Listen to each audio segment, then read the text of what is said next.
चलिए,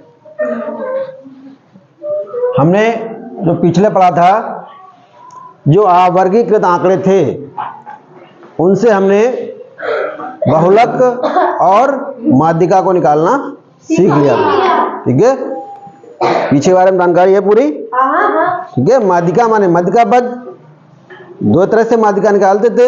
यदि पदों की संख्या सम थी तब कैसे निकालते थे, अब और दूसरा जब पदों की संख्या विषम थी तब कैसे निकालते थे। और बहुलक क्या था, ठीक है, जो संख्या बार बार आती थी वो क्या कहलाती थी, बहुलक कहलाती थी। वो सब जो पढ़ा था हमने, वो सब आंकड़े कैसे थे, अवर्गीकृत थे। कैसे आंकड़े थे, अवर्गीकृत आंकड़े थे। आज हम क्या करेंगे, उन आंकड़ों को वर्गीकरण करना सीखेंगे। उन आंकड़ों को कैसे वर्गीकरण करेंगे ये हम आज पढ़ेंगे। तो आंकड़ों के वर्गीकरण, ध्यान दीजिए इधर, आंकड़ों का वर्गीकरण करेंगे कैसे करें, क्यों इसकी आवश्यकता पड़ गई, आंकड़ों के वर्गीकरण की आवश्यकता क्यों पड़ी।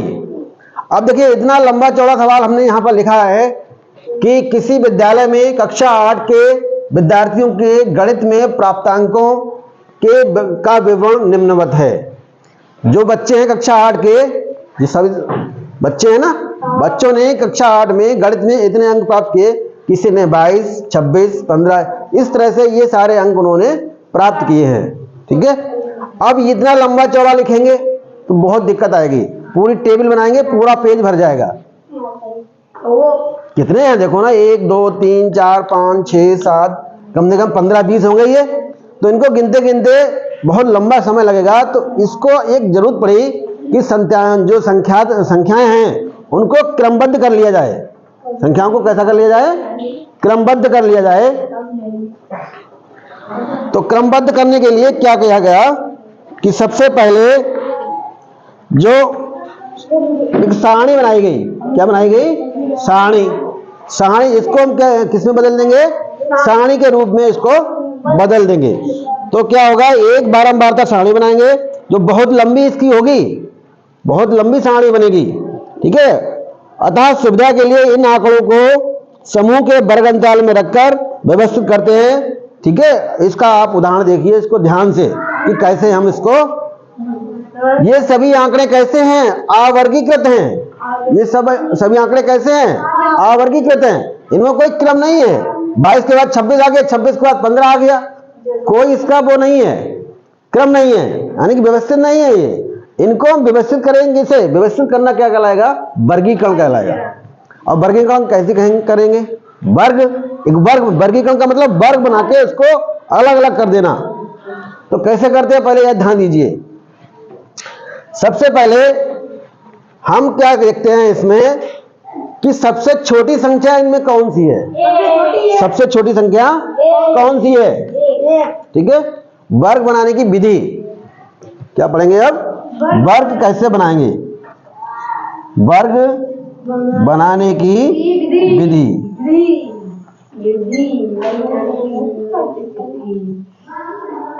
क्या क्या हमें करना पड़ेगा वो देखिए आप, कि वर्ग बनाने के लिए हमें क्या क्या करना पड़ेगा। इससे जो संख्यात्मक मान होते हैं वो सरल हो जाते हैं, गणना करना भी आसान हो जाता है।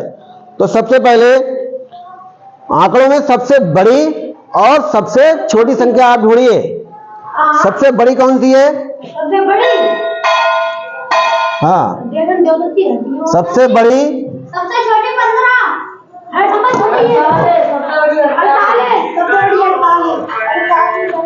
सबसे बड़ी कौन सी है,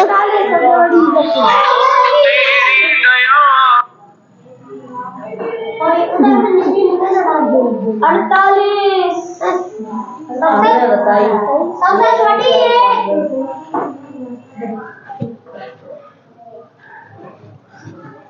सबसे बड़ी कौन सी है 48।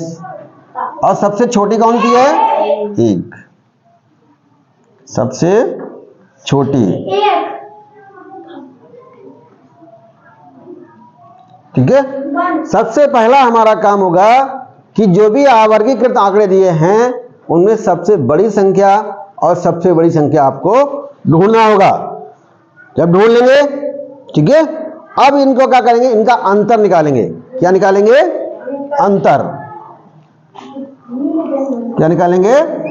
अंतर 48 माइनस 1 कितना आएगा? 47। निकाल लिया। अब क्या करोगे? इस अंतर को हम क्या कहते हैं? परिसर कहते हैं। इस अंतर को हम क्या कहते हैं? परिसर कहते हैं। इसका नाम क्या हो जाएगा? परिसर या रेंज। क्या बोलते हैं इसे? रेंज। रेंज, ठीक है।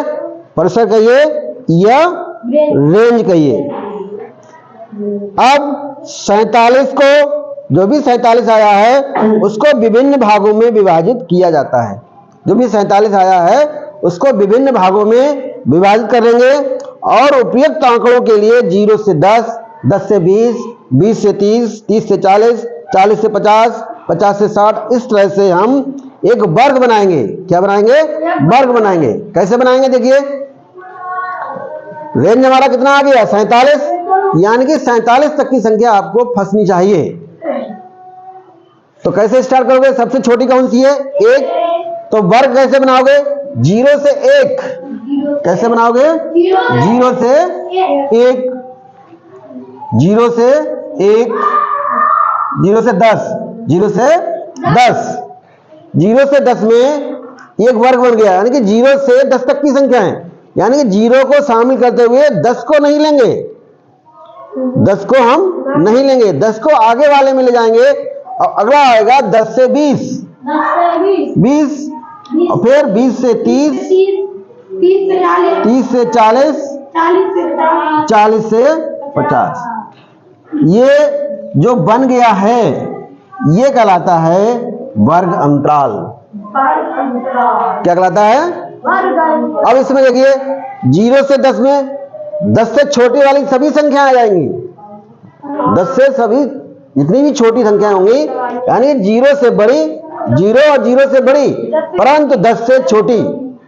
10 कहां आएगा? 10 इसमें आएगा। 10 और 10 से बड़ी और 20 से छोटी। ये बहुत ध्यान रखना है कि 10 और 10 से बड़ी, यहां पर 20 से छोटी। 20 वाली इस खाने में हम आप लेके नहीं आएंगे। 20 और 20 से बड़ी परंतु 30 से छोटी। 30 से 40, 30 से बड़ी, 40 से छोटी। 40 इसमें आ जाएगी, 40 से बड़ी और 50 से छोटी। कभी भी वर्ग अंतराल बनाते समय ये बात ध्यान रखना चाहिए कि आपस में अतिक्रमण ना हो। आपस में अतिक्रमण ना हो। जैसे हम कहें 0 से 8, फिर 10 से 18, ये ऐसे करके आप नहीं बनाएंगे बिल्कुल कभी भी। आपस में अतिक्रमण, यानी कि 0 से 8 इसमें संख्या आ जाएंगी। 8 कहां जाएगी बताओ? 0 से बड़ी 0, 8 से छोटी इसमें आ गई। अब 8 के बाद कोई संख्या 8 आ गई या 9 आ गई, वो कहां जाएगी? तो इस तरह से आप वर्ग अंतराल को नहीं बनाएंगे, ठीक है। अब इनमें क्या होता है, इस तरह से आप वर्ग अंतराल बनाएंगे। इसकी ये वाली इधर आ जाएगी, ये वाली इधर, ये वाली इधर, ये वाली इधर, ठीक है। कभी भी आप जब वर्ग अंतराल बनाएं तो इसी तरह से आप बनाएंगे। अब यहां पर ये भी बना सकते हो, जैसे हमने यहां पर 10-10 की संख्या ली थी, आप 0 से 20 बना सकते हो, 20 से 40 बना सकते हो, 40 से 60 बना सकते हो, ठीक है। मगर हमें 60 बनाने की जरूरत नहीं पड़ेगी। क्यों? 40 से 60 क्यों नहीं बनाएंगे? ये वाला क्यों नहीं काम करेगा बताओ? क्योंकि इसमें अधिकतम संख्या सबसे बड़ी कौन सी है? 48। और 48, ये 40 से 60, ये तो फालतू बहुत हो गया। हमें 50 तक चाहिए, बस इतना ही काम चल जाएगा। तो हम फालतू क्यों बनाएंगे? इस तरह से आप इसको विचार कर लीजिए कि हमें कैसे बनाना है। अब इसमें एक चीज और देख लीजिए कि ये जो वर्ग अंतराल बना है, ये जो वर्ग अंतराल बना है, इसमें इधर वाली जो लिमिट, जिसे बोलते हैं लिमिट या सीमा, ये छोटी सीमा और ये बड़ी सीमा। इस अंतराल की ये छोटी सीमा है और ये वाली बड़ी सीमा है। इस अंतराल की ये छोटी सीमा है और ये बड़ी सीमा है। इस अंतराल की ये छोटी सीमा है, ये बड़ी सीमा है। समझ गए? दोनों का अंतर कितना है? 10-10 का अंतर है। सब में 10-10 का अंतर होगा। किसी में अलग अलग अंतर नहीं होगा। अंतराल बनाते समय अंतराल भी बीच का गैप क्या होना चाहिए, बराबर होना चाहिए। तो इसको देखिए ध्यान से। तो इसकी जो निम्न सीमा होगी, निम्न माने छोटी, निम्न सीमा यानी कि लोअर लिमिट हो जाएगी आपकी 10 और उच्च लिमिट हो जाएगी या उच्च सीमा हो जाएगी, उच्च सीमा बराबर 20। लोअर लिमिट और अपर लिमिट, छोटी वाली निम्न सीमा और बड़ी वाली उच्च सीमा। ठीक है। अब इसके आगे हम बढ़ेंगे। वर्ग सीमाएं निश्चित कर लें कि पश्चात निम्नांकित सारणियों के 4 स्तंभ बनाइए। अब क्या करोगे आगे, अब हम इससे सारणी बनाना सीखेंगे। इसी से क्या बनाना सीखेंगे, सारणी। ये तो हमने वर्ग बनाना सीख लिया कि वर्ग कैसे बनाएंगे, वर्ग हमारा बन जाएगा। इसके बाद रेंज निकालेंगे, ठीक है। इसके बाद उसको हम सारणी में फीड करेंगे। अब सारणी कैसे बनाएंगे देखिए,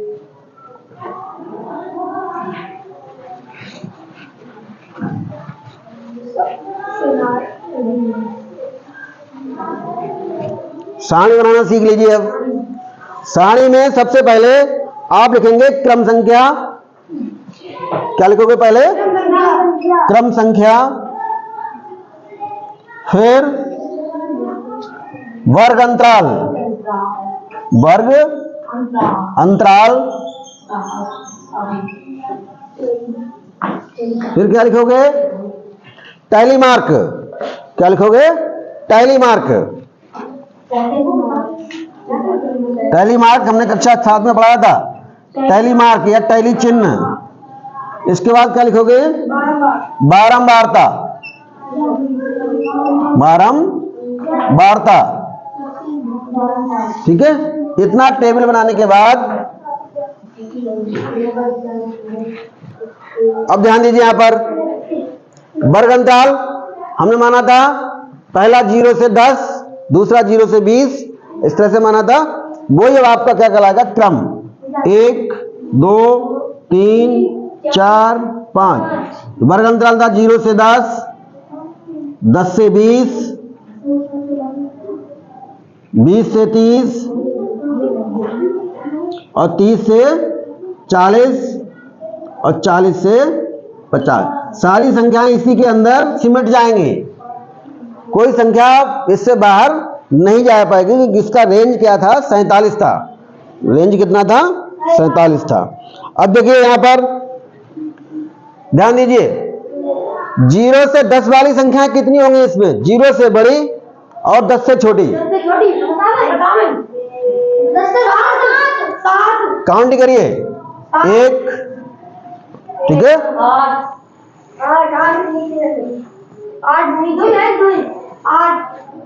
दूसरा, तीसरा, कितनी संख्याएं हो गई, 4। तो 4 डंडे खींच देंगे आगे। टैली मार्क डंडे होते हैं और कुछ नहीं, 1 2 3 4। ठीक है, 4 डंडे खींच दिए हमने। अब देखिए 0 से 10 से 20, अब इनको छोड़ देना आप। ठीक है, 10 और 10 से बड़ी और 20 से छोटी सारी संख्याएं आप इसमें लिखेंगे। ठीक है। अब देखिए 1 10 इसमें आएगी, 2 3 4 5 कितनी हो गई, ये हो गई। कितनी हो गई, 6। तो टैली मार्क में लगा हुआ 1 2 3 4 5वां ये डंडा लगा दो ऐसे कि 5 का ग्रुप बन गया। ठीक है, 4 डंडे सीधे और 5वां घुमा दो तो समझ लो 5 का बंडल बन गया वो। और एक और है, कुल कितने थे, 6 बन गया। अगला 20 से 30, 20 से बड़ी और 20 शामिल करते हुए, 20 से बड़ी 20 को शामिल करते हुए, परंतु 30 को नहीं लेंगे, 30 को नहीं लेंगे। अब देखिए 20 से बड़ी एक 26 एक 2 25 28 ऐसे मत बोलो, गड़बड़ हो जाएगा। 1 2 और 3 4 5 6 7 और 8। 8 है, टैली मार्क लगाना है तो 8 टैली मार्क कहाँ लगाओगे? 1 2 3 4 5 6 7 8। 8 टैली मार्क लगा दिए। अगला 30 से 40 गिनिए। 30 से 40 कौन कौन संख्या है? 40 को नहीं लेंगे, 40 को नहीं लेंगे, 30 को शामिल करेंगे, 30 से बड़ी शामिल करेंगे, परंतु 40 को नहीं लेंगे। इसमें 40 वाली अगले में जाएगी। अब देख लीजिए 1, ठीक है,